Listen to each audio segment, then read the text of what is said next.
that is tied to all of her work that she's done with the various branches of the military. Crissie has a long expose of her introduction, but I think I'm going to let you do your own introduction because it's such a wonderful, and I don't want to miss any part of it. So I think that Chelmsford Art Society, we feel very privileged that you came tonight and are doing the presentation for us. So Crissie, take it. Thank you, and thank everybody for coming. Do we have any veterans or active military?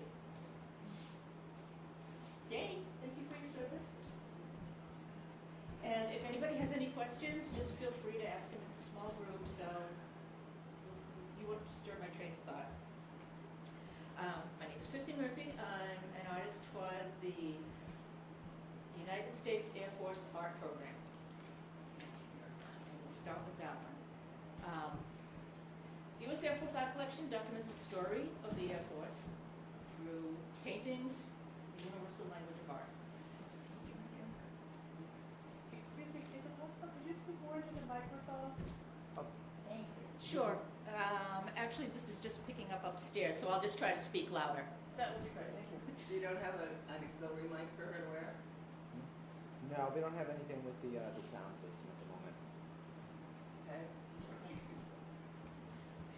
Okay. The Air Force Art Program is part of the History Command, and through images which are historical, educational, or inspirational, the art program shares the roles and diverse capabilities of the Air Force. What I do for them is they send me out to document operations and events. I travel under full military orders. I am to be granted the courtesies and privileges of a full colonel. Whoa. Which is great, particularly when I'm traveling with another artist who's been in the program longer and they only made him a sergeant. So, but we'll get more into that aspect of it later.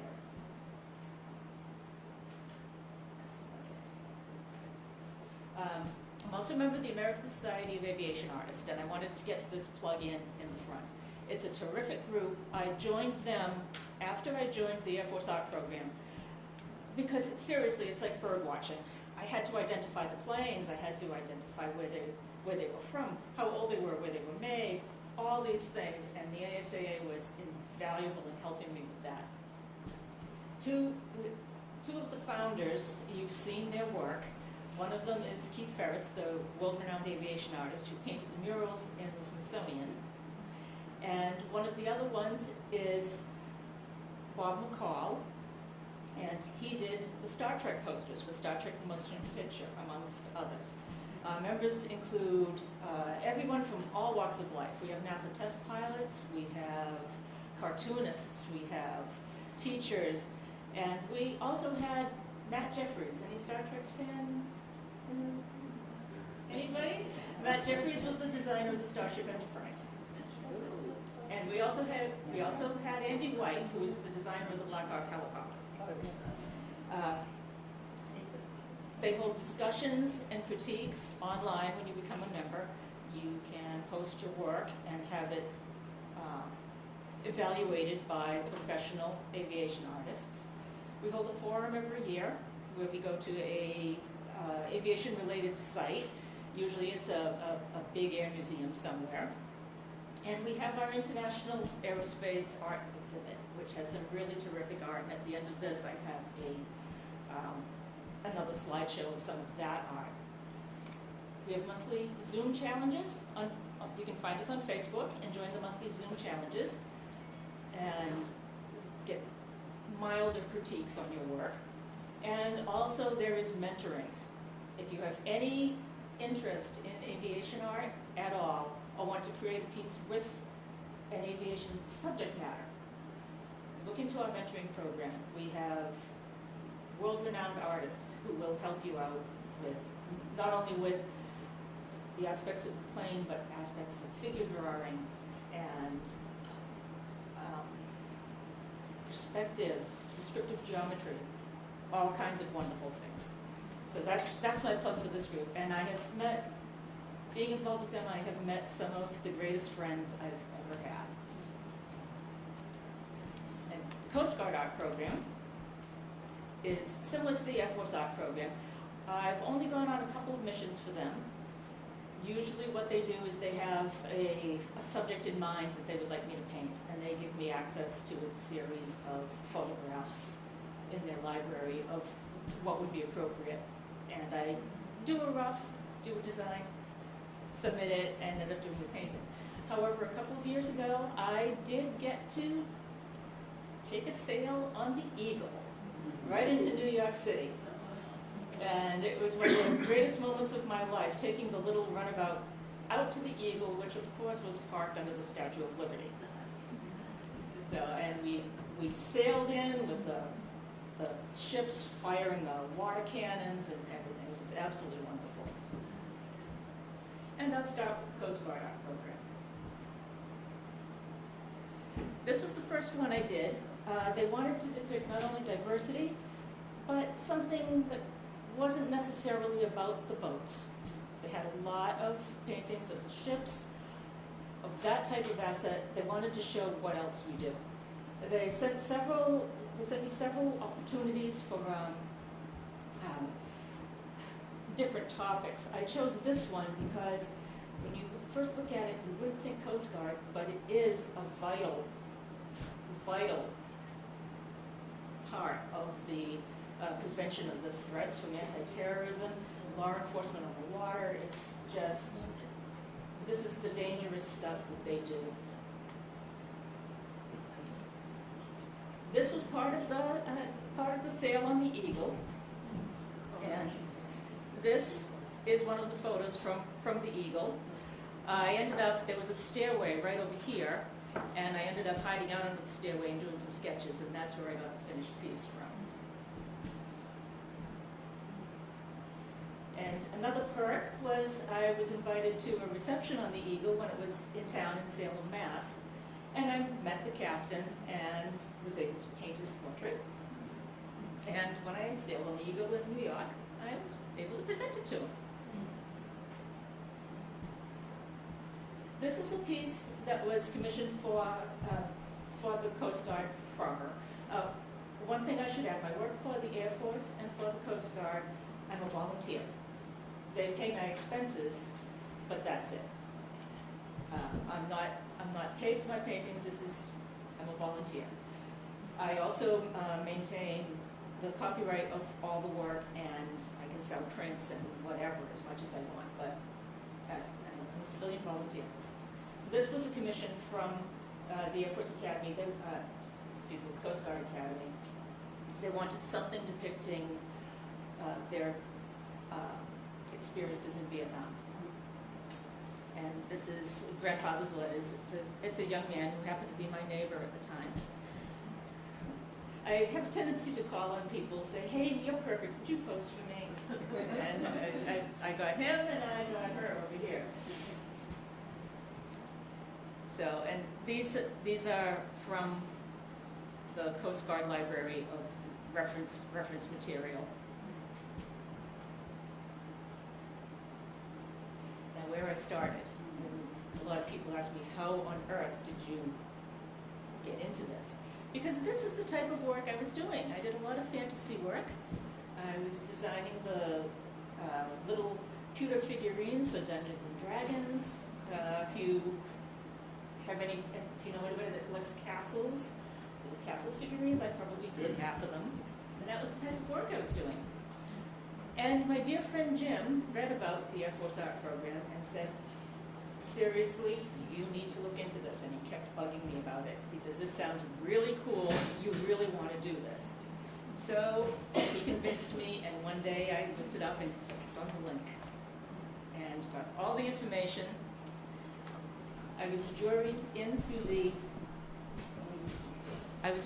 through the Society of Illustrators before they could submit my work to be juried into the Air Force Art Program.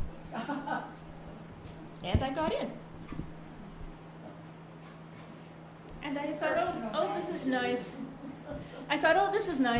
I'll be sending them some nice paintings. I'll figure out something to paint. And then they called me up and said, do you want to go to the Air Force, the Air Mobility Command rodeo in McCord Air Force Base in Seattle? And I said, sure. How long will I be gone? He said, oh, about a week, and hopefully we'll get you on a flight aboard one of the planes. Stable. I'm getting used to the elevator. I will rephrase. I'm getting used to the elevator. So this was my first rodeo. There are more than 2,500 competitors and observers from the U.S. and 34 other countries that are involved in the Air Mobility Command Rodeo. It focuses on improving worldwide air mobility forces and professional core abilities in more than 60 competitions.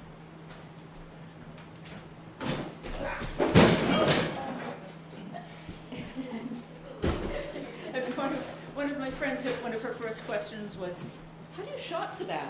Followed by, how do you pack for that? And honestly, as little as possible. I didn't know what I would be doing and how fast I would have to do it. So everything goes in that backpack over there. And I'll show you later my usual sketching materials. So as soon as we got there, we got a tour of the flight line with every plane you can possibly imagine from every different country. I've been an airplane geek all my life. My dad was in the Army Air Corps, and he always used to take me to air shows. So I immediately turned into a beagle puppy. I spent my time running from plane to plane. I was just so happy. And, oops. Yes, that is Air Force One. And this one is here because this was from Brazil, and that's referred to as jungle camo. And if you look at the pattern on it, it almost looks like the underbelly of a snake. It was just such a beautiful plane. So there were a lot of things I learned. This was my first experience with the military. And the first thing I learned was, oh, dark early.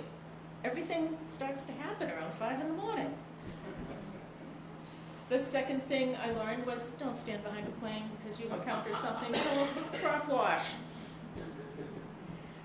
That was soon followed by a military takeoff aboard a C-130, and eventually the military landing. Another thing I learned was, don't lag behind a group. There were a group of 5 artists, and at the time I'd been doing a lot of technical illustrations of hydraulics and that sort of things. And as we passed under one of the planes, I became interested in landing gear. So I'm there and looking up at it, and the rest of the group moved on. And I decided to take a picture, so I kneeled down to get something out of my backpack. And I heard a noise that I had never heard before in real life, but I knew what it was, and you're already laughing at me.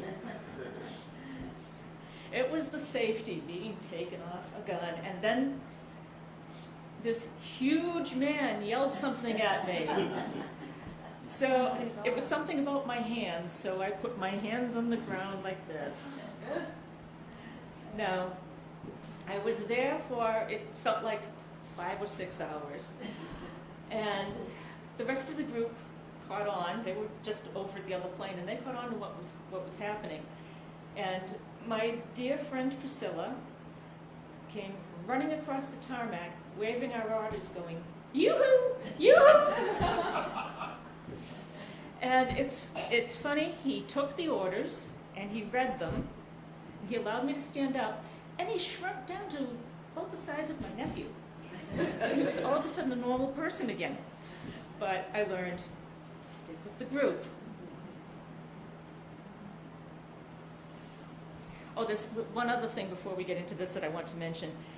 It turned out that the base commander was a Harry Potter fan. So all over the base, there were signs forbidding anyone to talk about Harry Potter, because this was the week that the last book came out. And one of the briefings that was at Oh Dark Early was so that we could watch J.K. Rowling on Good Morning America. Now, our first assignment was with a Pakistani medical team aboard an American plane, and the adjudicators were British. And what they were being judged on was patient, in this particular case, patient transport.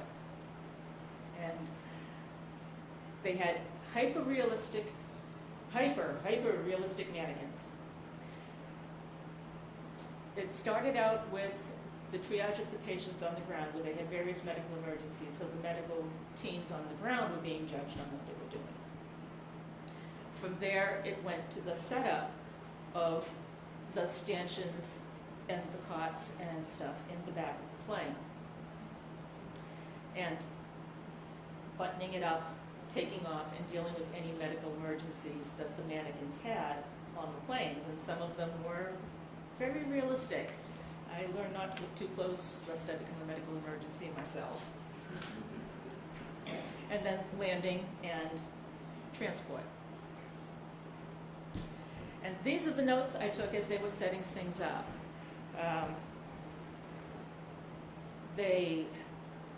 It seemed like just a matter of seconds. They had all these metal beams that they set up in these grommets in the floor. And one of the things that amazed me was these looked like the giant gallery hooks, the ones that are on the string with the clip. They were just giant ones. And from those, they hung the beds. And the mannequins were 3 deep, and each one had a different problem during the flight. And I learned how to just collapse myself into a corner and watch the whole thing. This is the painting that came from that. That's the Pakistani doctor and the medical team. And this was the British adjudicator. And I'm very flattered. This one is now, it's in the collection of the Air Force, and it's hanging in the office of the Surgeon General.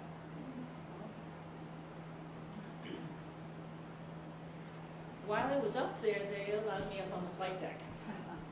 And you haven't experienced anything as beautiful as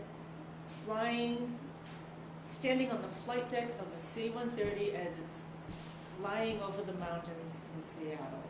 That absolutely gorgeous pink glow. It was just wonderful. And I'm standing behind the pilot and co-pilot, and the navigator is behind me. And he knows what the plane is going to be doing, because there's also simulated battles going on the ground, so the plane is tipping and all of this. So the navigator had a good hold on the back of my belt so that I didn't land on the pilot and cause many medical emergencies.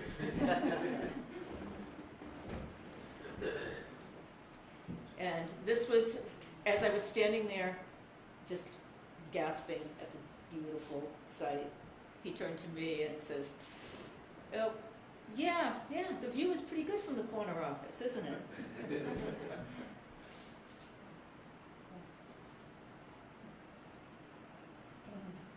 And this is the other one from that series. And one of the happier things was this person's, I believe it was her cousin. She recognized him, and she emailed me and asked me if that was him. And I do take notes of who everybody is and stuff. And I said yes, and I was able to send her a print of it.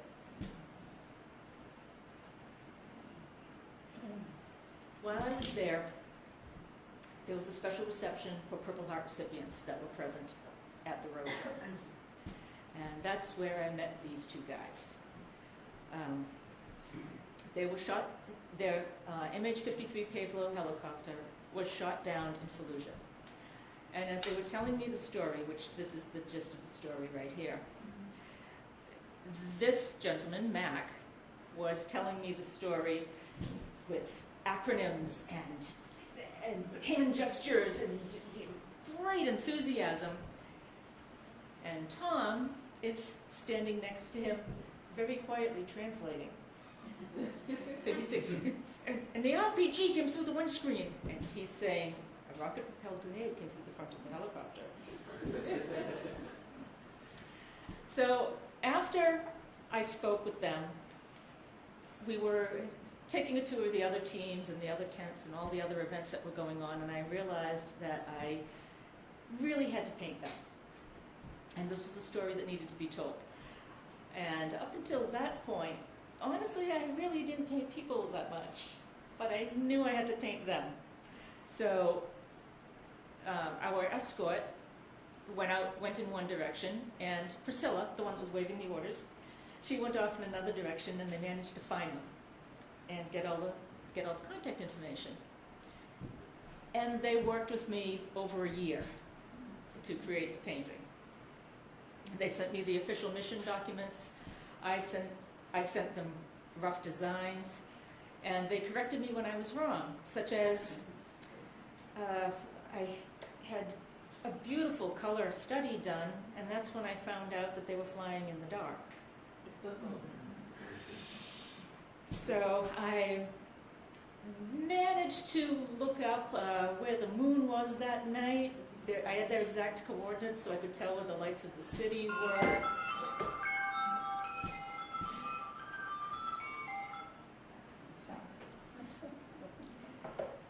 And I was able to come up with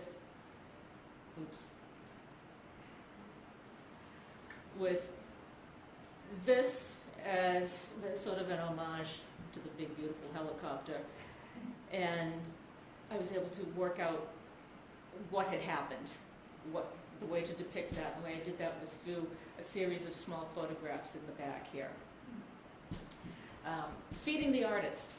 My friend Jim that had originally got me involved with all of this stuff, when he found out I was doing this, he cooked, vacuum sealed, and froze meals for about 3 months, and arrived at my house and filled my freezer so that I wouldn't have to stop.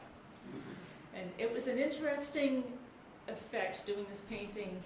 At the time, my studio was in my apartment, and around Christmas time, friends came up and someone left a beer with a ribbon on it in front of their painting. People would walk in and say, "Hi Tom, hi Mac." Oh, and someone made the comment, Rita Thompson, she's a member of the CCA, made the comment that if I was going to continue painting like this, I'd have to burn the sofa to match.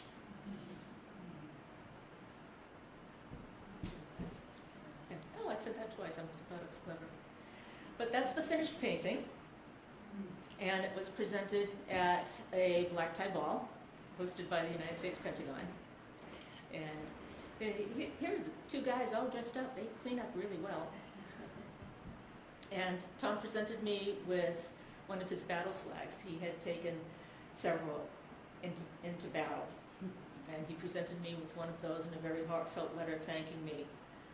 And Mac had acquired a bunch of squadron patches for me and some challenge coins. But probably the best part was the big hug I got from Tom's wife, telling me that how healing this was for him to be working on this project with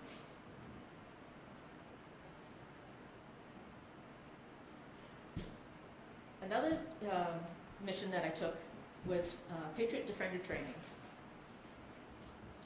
And that's 16 days in the desert in Texas, which was interesting because it was right near where my dad had been stationed in World War II. So that was pretty cool.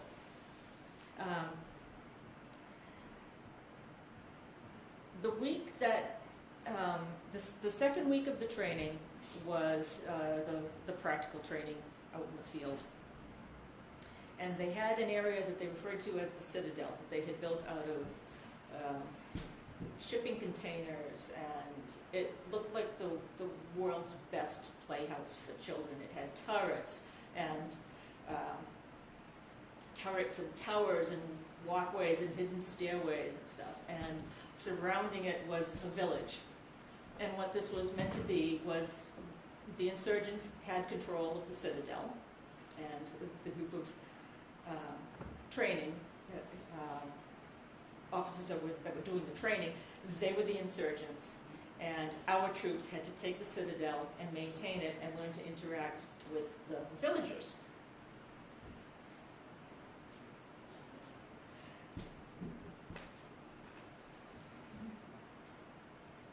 Oh, that's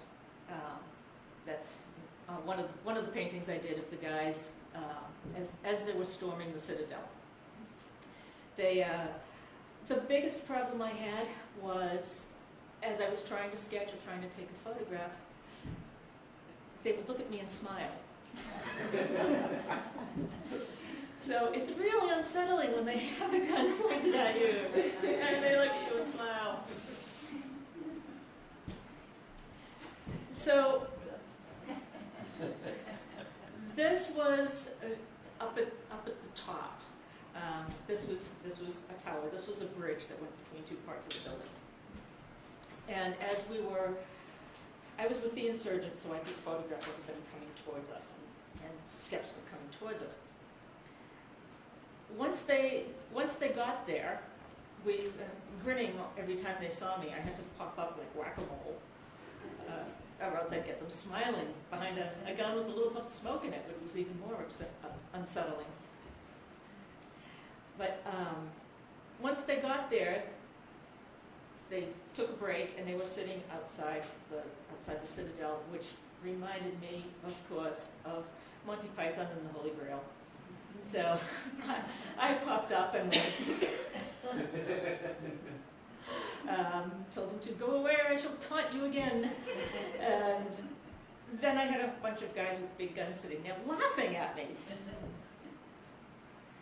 But it gave me a good opportunity to do it's a terrific life drawing class. And then we went on patrol, which the training usually took place from about 6 o'clock at night till 3 in the morning. So once again, I'm painting in the dark. And one thing I learned going out on patrol, camo really works. It's really hard to see them and really hard to sketch them when they're in the woods. At one point, we were taking a break and waiting to watch for any signs of trouble. And they decided to give the artists call signs. And they told me, we've been waiting all week for you to mess something up so that we could give you your call sign. And I obviously have a Boston accent. I was wearing a Red Sox t-shirt. So one of them suggested calling me Yankee. And I was like, I know I don't have a choice in the matter, but I'll be mad if you call me Yankee. So one of the other ones said, why don't we call her Babe? As in Babe Ruth. And the look of disgust on everyone's face, they just turned around and said, you can't call her that. So someone rescued him and said, how about Bambino? So my call sign is Bambino. And in case you wonder how hard camo is. But I managed it anyway.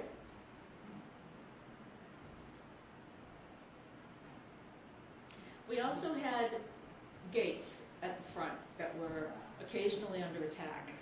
And that was an interesting place to sit, either in the tower above the gates or alongside the soldiers that were defending the gates.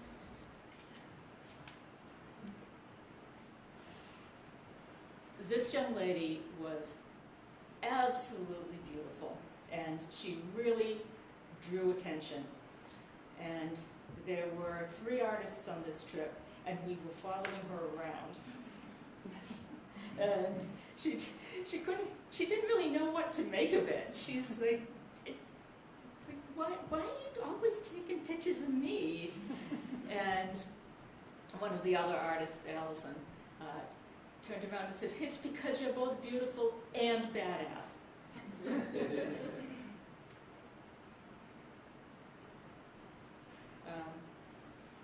Next is combat controller training at Pope Air Force Base. And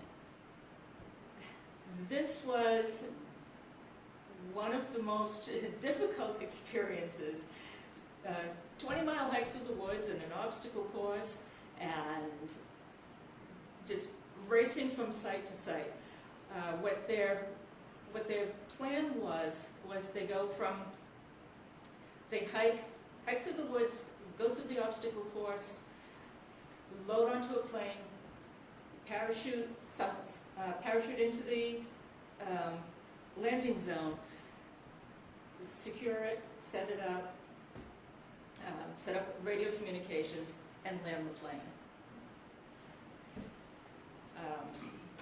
So my experiences there were, this was a gigantic rope swing, and I was standing there looking at it, and they said, try it. You know you want to try it. Do it. So we did it.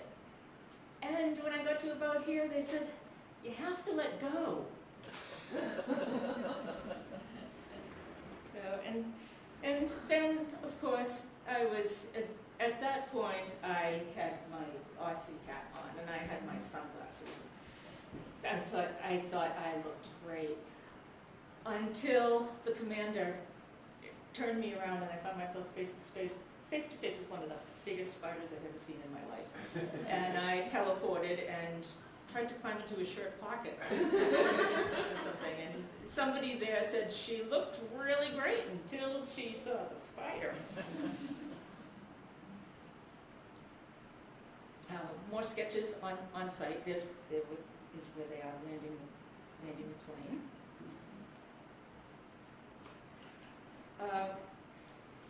Standing under a plane that is disgorging paratroopers was a really amazing experience, until I hear somebody yell, "Crissie, run!" And then I hear somebody else yell, "No, stay there!" And they came down all around me. And some of them landed really hard, and I was really starting to feel for these guys. But this is, I was able to do a lot of sketches of them wrapping up their parachutes, because it did take a while. They get caught on brambles and everything. But they were landing with a thump. They really were. And part of it was just the usual calisthenics, everything you would expect, and gearing up and getting ready. And this poor kid here, the extra tall one with the red hair, the commander told him, "Put some camo in your hair, you look like a stop sign."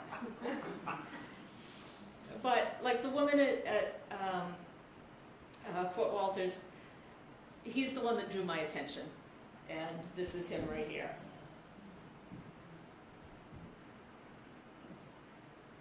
And this is the one someone was asking about. Yes, this is this one right here.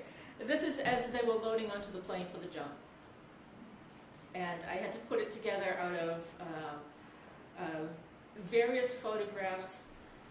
The interesting thing is they were using a non-standard plane, so I wasn't allowed to photograph the plane or photograph it from a distance and get the entire scene, but I was able to sketch it. I was very flattered because one sketch I did, they made me erase, because they said it identified the plane too well. That's the commander of the team, and I was hoping to convey a little sense of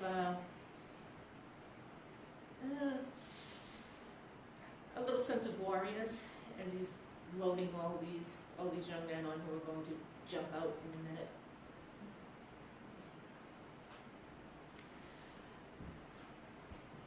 The most dramatic mission that I went on was I was involved in Operation Unified Response.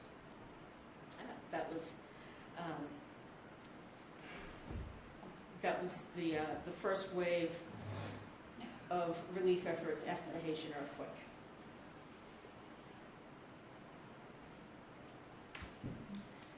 I was aboard a C-130 that was delivering supplies And at one point,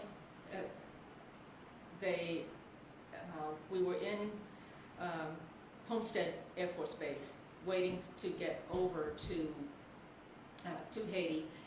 And they says, well, we have a plane that goes back and forth to Guantanamo. Would you like to take a ride on that?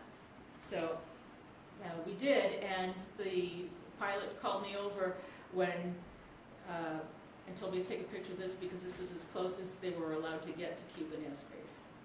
To what? Cuban airspace.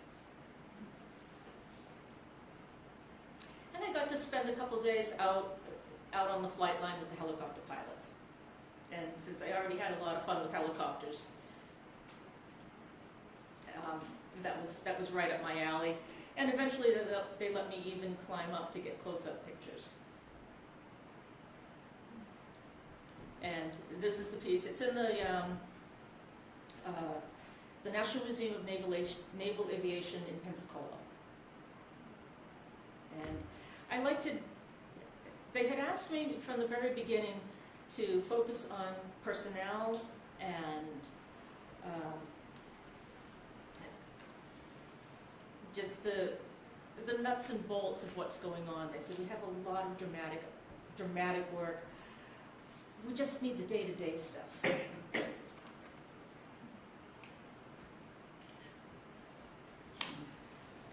this was aboard the C-130 delivering the supplies.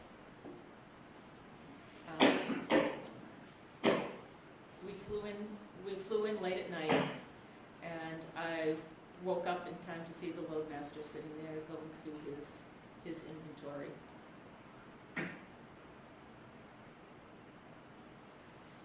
And once again, Haiti was an interesting experience with more spiders. Found out that they are attracted to water. And one night, as I was sitting out on a cot outside the tent, it was near where the air conditioner was draining. And I looked towards the end of the cot, and I saw a spider climbing up over the edge of the cot. So I just moved down to the end of the cot and overbalanced it, catapulted the spider right up. And I rolled to get out of the way, and I must have yelled because immediately there was a security guard there. And then I had to explain to him why I was upset. Another interesting thing that we had to do was if we wanted to go use the porta potties, we had to have an armed guard with us. And it was at night, there was a bright light right in front, and it's very difficult to use a porta potty when there is a silhouette of someone standing right against it. Just some shots around the base. Anyone have questions so far? Well, at least they did their laundry there. You can see the laundry. Yes. Yeah, so Yep. Actually, the white shirt and the red pants are mine.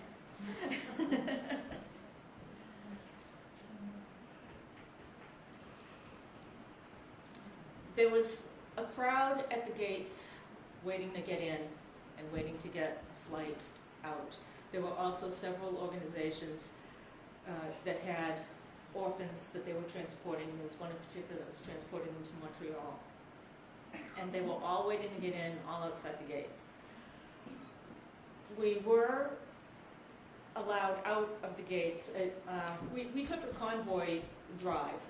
We weren't allowed out of the trucks, but they did allow us to go and stand outside the gates. And I was talking to people, and one of the things that really interested me was here they are, they have everything they own on their back, and they're offering me water.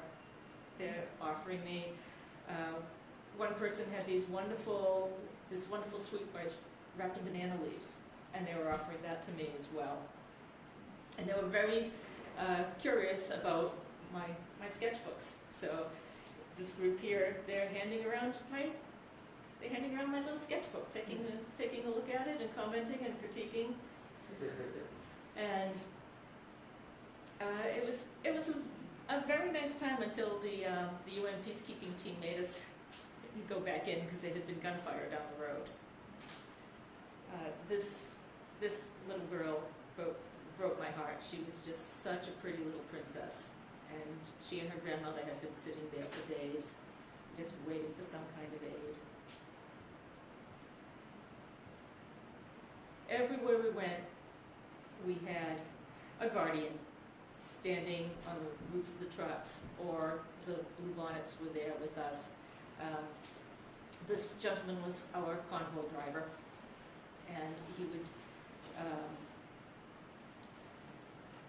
would take us places that he knew would be safe if we wanted to stop or whatever. He was just very much aware and very much keeping us safe and comfortable.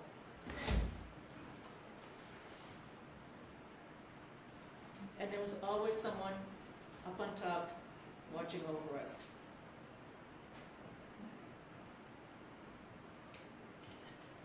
And you really can't see this very well, but that last one and this one, these are all in the collection of the Air Force. But right here, this was that little girl. And she was existing in this world of very large people. Everywhere she looked, there was knees, and I just felt so bad for her. There was guards keeping us away from them. And then this lovely woman came in, picked her up, and she is one of the orphans that was transported to Montreal.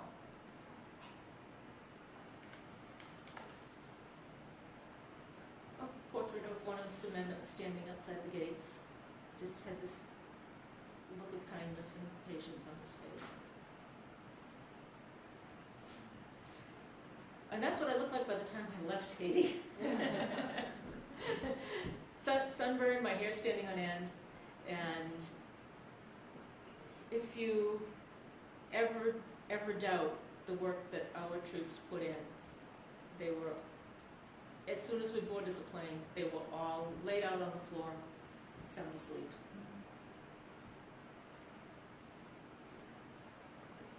Now, what I would like to talk about now is, this is the process that I go through. This isn't a military piece, obviously, but it's the one that I had from sketch to finish.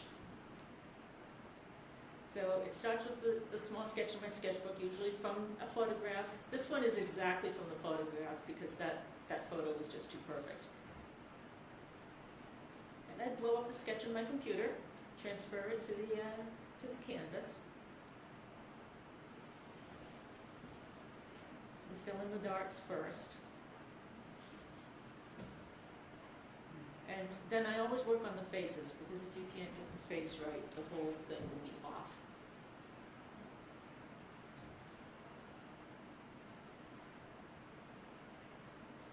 And then bring in my light source.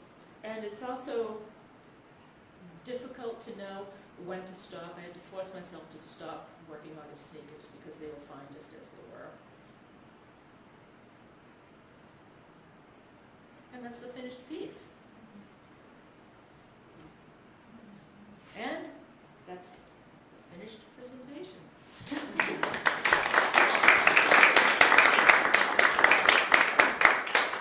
If you're curious to know what I take with me when I go on these trips, I take a very, very limited amount, and it's only what I can carry, what I can pick up and run.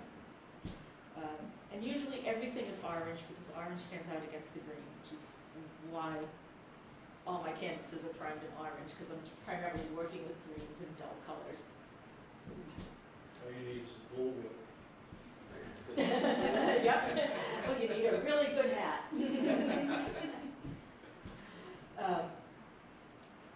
Moleskin sketchbooks, fabulous. For one reason, they have rounded corners, so if you have one in your pocket, it won't dig in.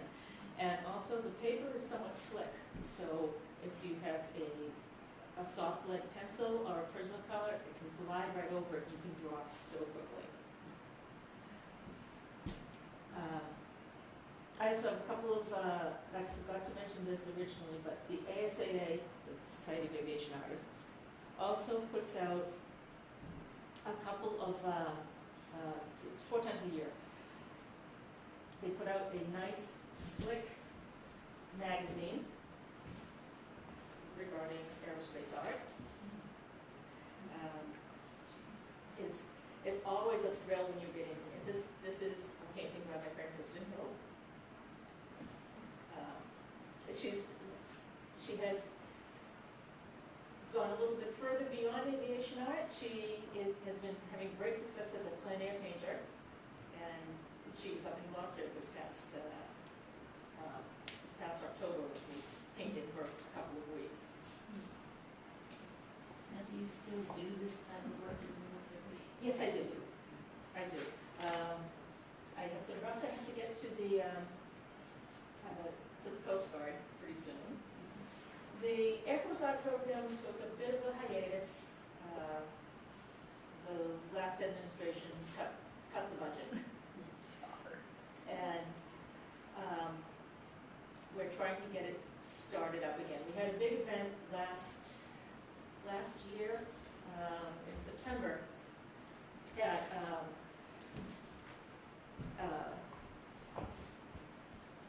Bowling Air Force Base.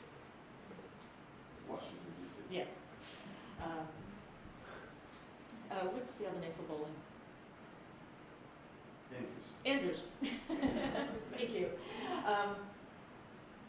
We had a big event where we combined forces, the ASAA and the Air Force Art Program, and did a presentation. We had over 25,000 visitors that day. It was an open house.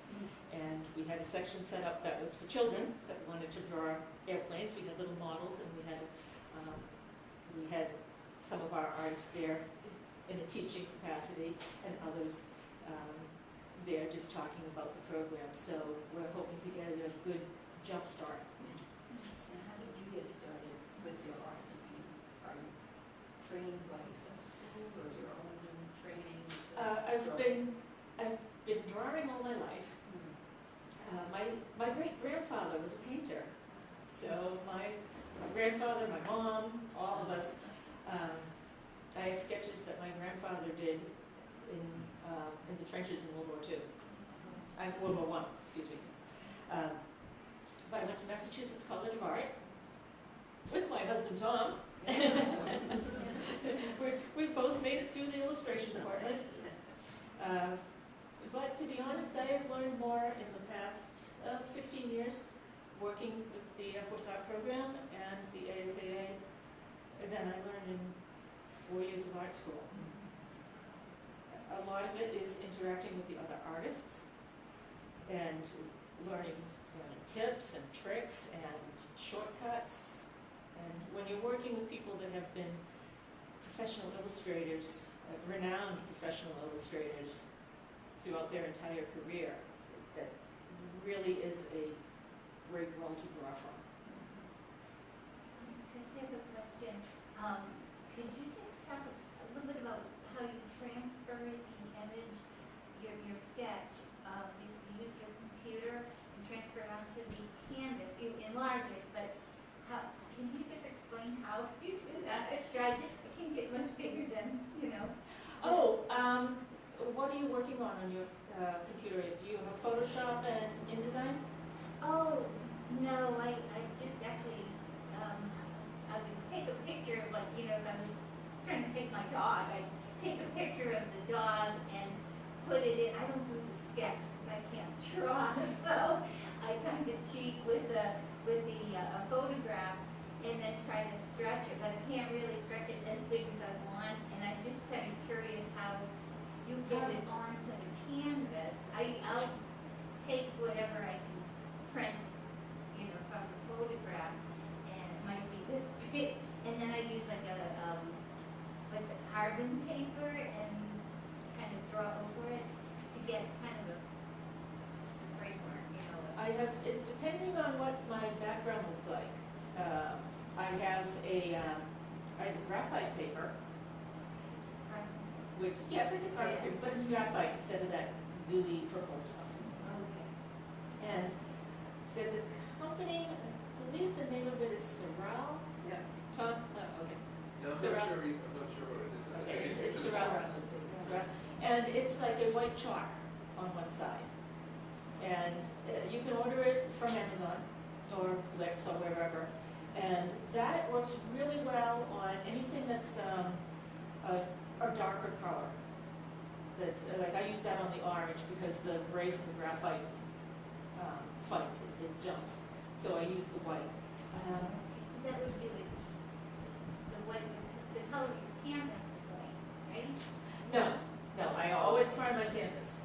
Oh. And there's a psychological reason behind that as well, because approaching a canvas I've already painted on, regardless of the color, is just a little less intimidating than approaching a pristine white canvas. Warming up. And I choose my background colors. I said I always choose a red or an orange or a vermilion, because I don't have an example of one that doesn't have that behind it, but you would really be able to tell the difference between one that was painted on a white canvas and one that was painted on the orange canvas. It really affects the color. And did you paint primarily in oils? These are acrylics. Oh, they're I have tried painting in oils. I get them all over me. Yeah, it's amazing. I'm just so impressed with your work. It just seems, I don't know the terms because I'm not a trained artist. I kind of just started painting, but it just feels so full, like a Thanksgiving meal. You're painting you. just body, like body to that. It's just a lot to look at. Thank you. Enjoying them. One word of warning with transfer paper, though. It's a very heavy, knobbly linen. It's very, very heavy, very textured, and the transfer paper will not work. It just won't stick. It'll hit the tops of the little nubs, but you just can't get it to work. So this one I had to draw by hand on the canvas, and that was not much fun. This painting here, what is the theme? Do you have a name for this? Because I see so many things here. Faces. The title of that one is All the Stories Grandma Told. What she is looking through is actually my dad's memorabilia from World War II. And she's holding a love letter, Christmas love letter that he sent, that my father sent to my mother. Or is that your daughter? And no, it's a friend's daughter. That's really moving. And these are, and behind it are stories I remember him telling me. And some of his war buddies, just people he encountered, some of the planes he flew on. Can you elaborate on who the person is behind your hat, that portrait? No, where your hat is on this table. Oh. You have a little portrait Oh, there. that is a lovely little warrior from Fort Walters. Okay. That is the one that we followed around mercilessly. Okay, that's what I thought, that it was this person. And there were 3 artists on that trip, and there were probably a dozen paintings of her. Oh. She wants to send home. I did send her a print. What's the story of your wood box on the table? Well, when I'm going somewhere like Fort Walters, where I will have time to sit and sketch, that's when I bring my paint box. And in it, I usually have some charcoal and some canvas panels. So that's the end of all of your supplies are in that box? Yes. So the canvas panels are carton board, will fit in here. And I order empty paint tubes, because I can get them smaller, and just fill them up and bring them. Most of the time, however, I don't even use that. Most of the time, this is my sketch kit, right here. And this is fabulous. These are these little sheets So they're little sheets of watercolors. Wow. And I have those and the little tiny brush. And you can always find something to use as a palette or something to use as a water container. And also, I love Q-tips. So there's that, there's a white wash, a white gel pen, and my soft pencils and Christmas colors. And that all just folds up along with these two sketchbooks and fits in my backpack. And there's usually even room for a change of clothes in there, Why two cameras instead of one? in case one breaks or meets with some sort of horrible accident. And, now I usually just bring one camera because I also have my phone, and I bring spare battery packs. What is the airplane in this first image, B-25? Yes. Lost a few of those.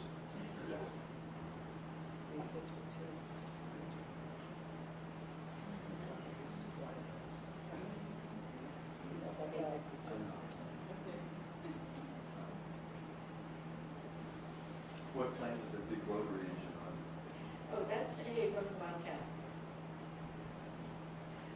One of the fun things about traveling to the ASAA forums, they're usually around an air museum somewhere, and most of the air museums give us carte blanche to pay to Can you speak museums. up, please? Oh, one of the enjoyable things about the ASAA forums, the Society of Aviation Artists, is they're usually centered around an air museum somewhere.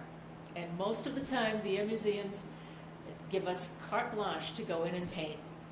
And we can go right up to the planes. There are a lot of pictures of me hanging out of a B-17. Usually there's the local reenactor group will get involved and they'll pose for us. So we'll have these wonderful days of painting in the museums. And this one obviously was not done in the museum because I never would have got it on the plane.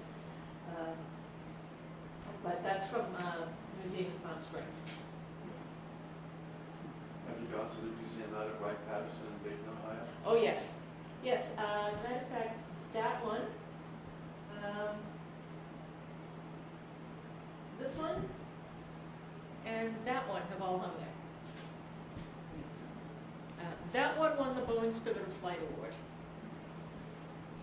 And they were there for a couple of years. They had we had the original show there, and then they had a retrospective of the award winners.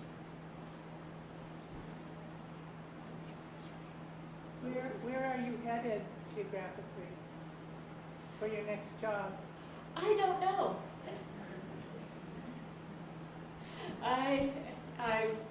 I would like to get something for Space Force. I've already put out a plea for that since there's a base on the Cape, so I would like to get down there and at least get a tour of that. I did a number of years ago. I did have a piece that was flown aboard the International Space Station. That was a lot of fun. It was a print of the original art because, of course, they couldn't bring something like that on the space station. Did the crew members sign it? Yes, they did. Everybody signed it. It went with Richard Garriott. He's a civilian who went up with to perform all kinds of different experiments and just to give. He did a whole film about it called. I believe it was Man on a Mission. Just his experience as a civilian flying aboard the International Space Station, and he took that piece up. It was juried and chosen, and it was signed. It was date stamped. Has the official stamp of the International Space Station, and it was auctioned off to benefit the Challenger Center. And we had a great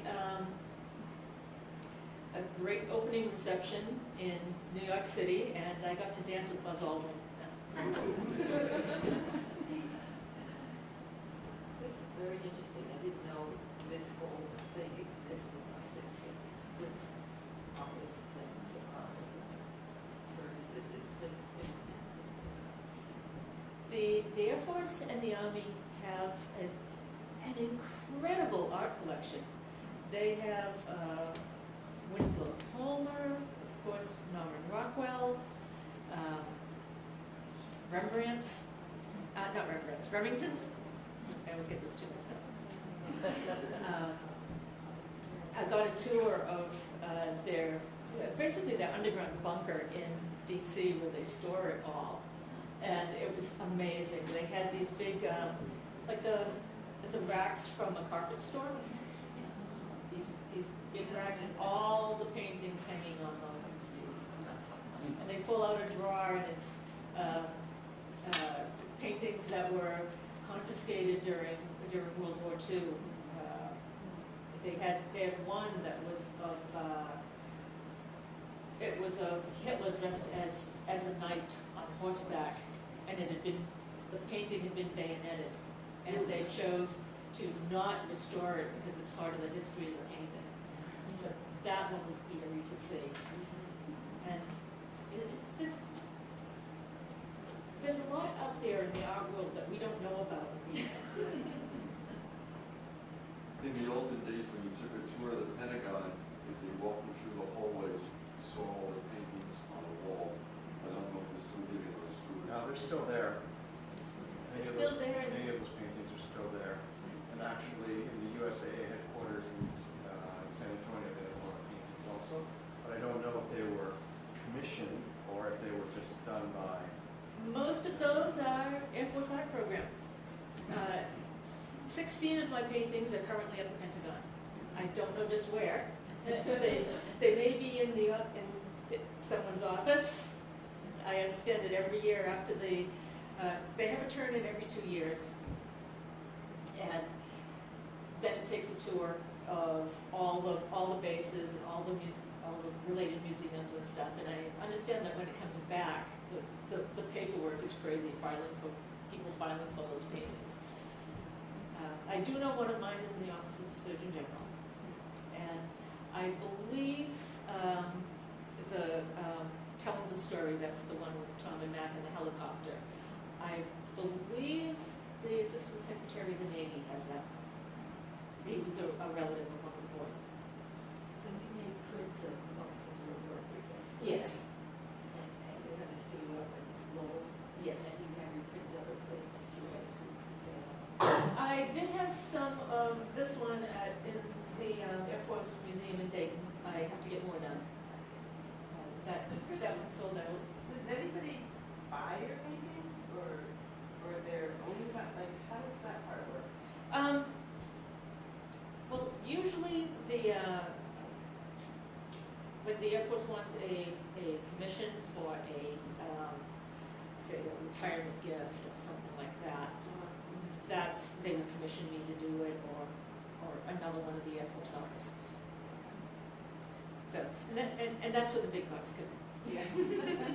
Yeah. They commission it, do you have to bid, or do they just go down the vendor list and it says, oh, Crissie, we were good at this one, let's go contact her first? Yes, if they like, I have a specific style, and if they want something in that style, or if it's one of my contacts, then they will contact me. There was one a number of years ago that I did have to bid on, and I sent in my sketches, and I found out that one of the artists I was up against was a very famous artist who I shall not name, who is just one of the greatest aviation artists that ever lived. And of course he got it. He got the commission, but I was very happy to at least be in the running next to him. Yeah. All told, how much time were you involved directly with these places? Since '07.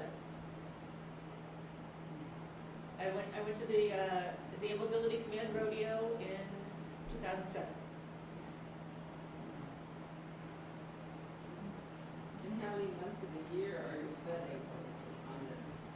It's random. Sometimes I'll get two missions a year. Sometimes I'll get one. Sometimes I'll get 3. I just wait for the phone call and be ready to bail. Can you take your hubby with you? I've been trying to get him to join the program, but usually not. I don't think he'd like it very much. The spiders. I have nothing against spiders, only when they surprise me. But it's been a wonderful experience, and way back when my friend was trying to talk me into doing this, I had no idea how much I wanted to do it. And the rush of excitement when my phone rings and I see who it's from and what they want me to do next. I mean, you look at caller ID? Oh, yeah. So is your friend doing it? Does your friend do it as well? Or? Oh, yes. Yeah. Yes. You mean my friend Priscilla? That was... Oh, I meant the one who was recommending you do this. Oh, no, he has since passed on. He wasn't an artist. He was just a very receptive person. He was my personal mentor and guru. And he just felt that this would be a wonderful thing for me to try. And he did live to see my work and to see me at a black tie ball at the Pentagon. He lived to see all of that. Do you have an art gallery or an agent that handles your work? No, I don't, not yet. Well, I'm in the Loading Dock Gallery at Western Ave, and I just joined the North Shore Arts Society, so some of my work will be there.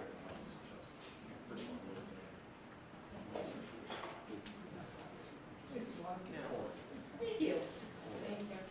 Good luck.